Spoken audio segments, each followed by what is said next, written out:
Hello everybody, welcome to our weekly get-together, which will go out tomorrow, which will be the 9th of May.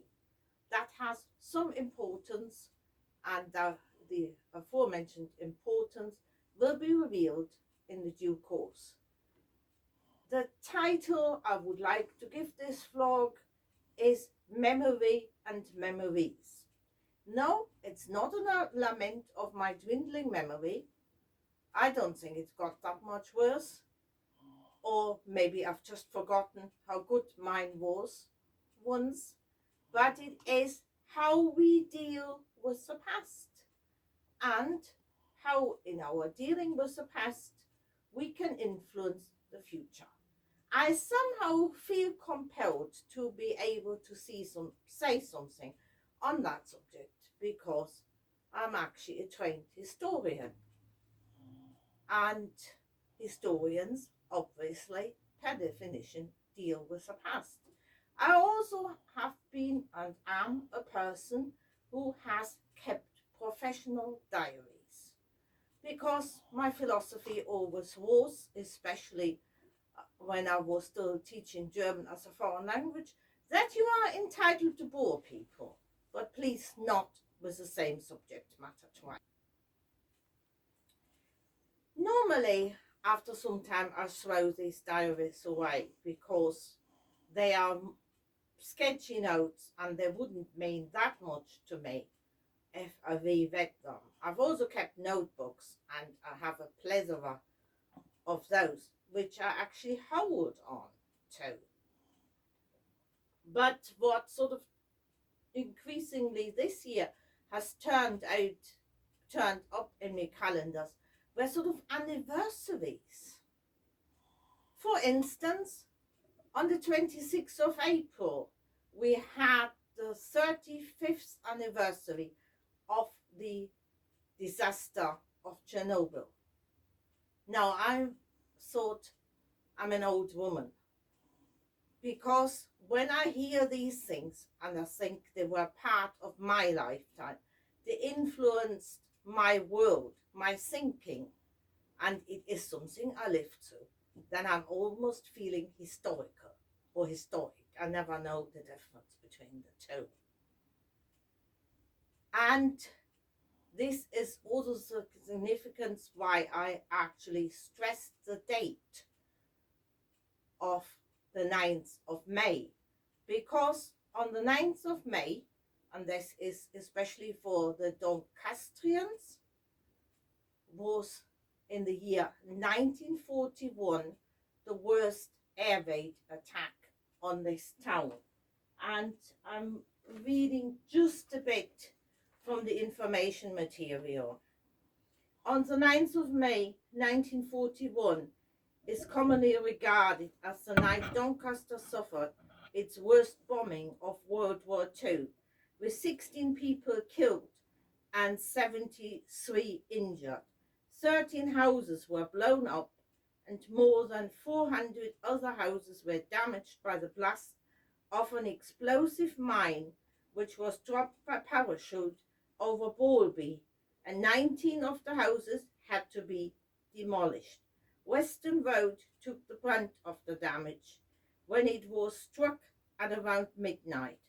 The parachute mine landed only 38 minutes after other bombs landed in the Ellis Avenue area of Bessacar, killing 2 people and injuring 5 more. So much of the historically, hopefully accurate information.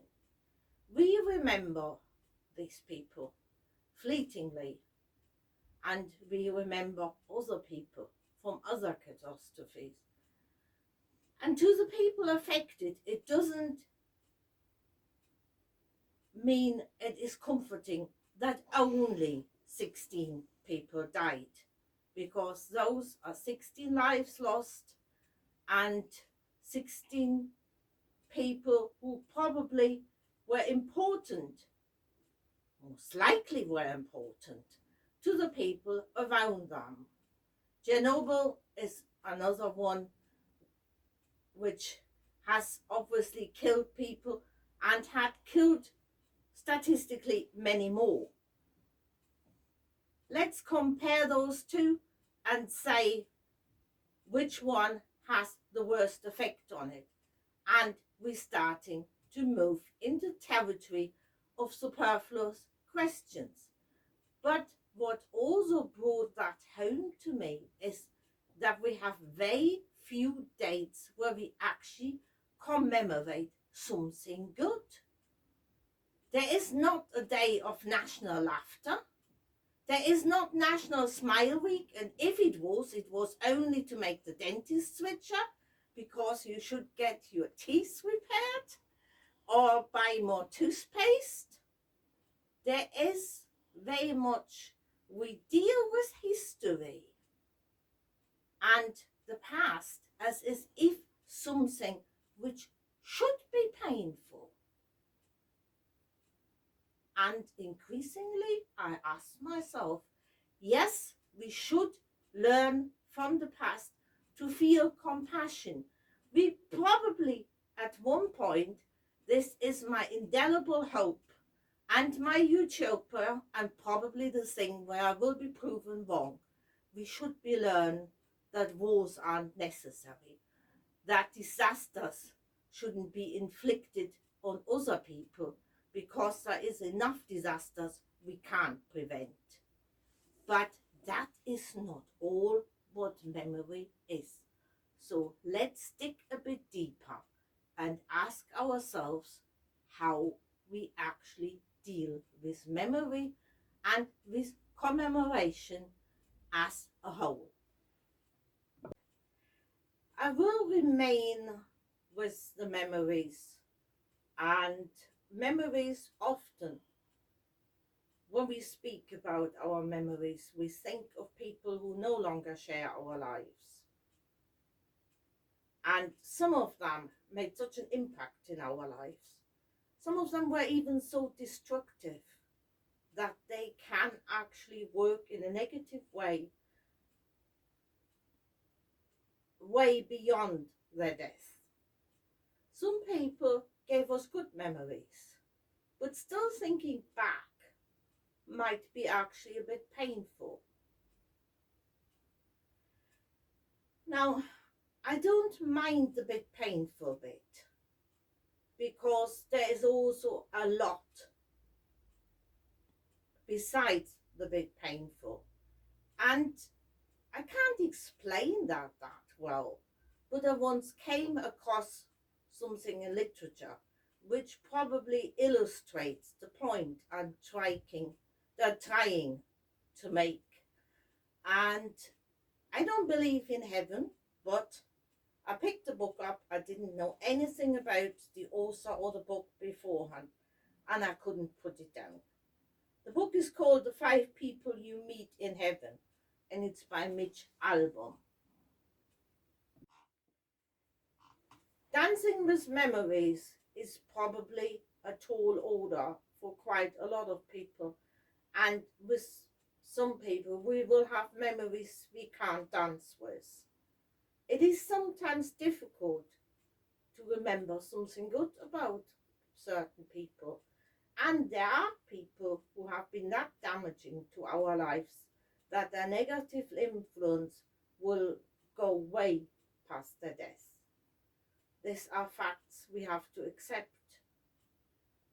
Things will get easier, but we have to make them easier for ourselves as well.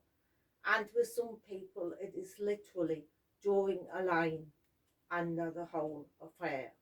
It's not forgetting. Forgetting isn't possible. It's, call it the old-fashioned word, forgiving. And that will enable us to move into the future. Difficult, I don't know if I can always do it, and I'm perfectly aware that in some of my recounting of my own past, people actually get worse when I come back to certain events.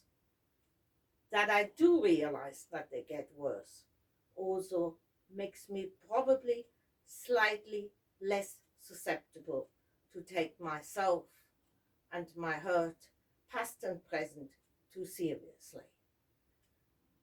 The forgetting and the remembering, the way the human mind works, I like Sigmund Freud's analogy to the city of Rome, that nothing is ever lost. There are just so many different layers, and with some of them, we need a lot of digging till we get to it. But nothing is lost. And living with the nothing is lost is also something comforting, because the good stuff is re-accessible. We can relive past joy. And I think that is especially important in these days of the pandemic, where people had to grieve in a different way, where they had to adjust to different circumstances, where the way they had to handle their grief was dictated by events. The good stuff can resurface. I once written something which I just called Memories, which I would like to read now. It's short. What do we remember? A hand we held, a mouth we kissed, a tear gently wiped away, a bed in which we lay and the person we shared it with, smiles and laughter, quick delights, and deep felt joys. Or do we remember raised hands and arguments, slammed doors, jibes and teases, broken things and broken soul, happiness out of reach and lives out of control? Memories come, light as angels with silver wings, and heavy as dark wolves in the night. Memories come unbidden, sometimes quick as a flash. Ultimately, it is we who choose which ones to keep, which ones to cherish. What do we need for good memories? We need to live life well.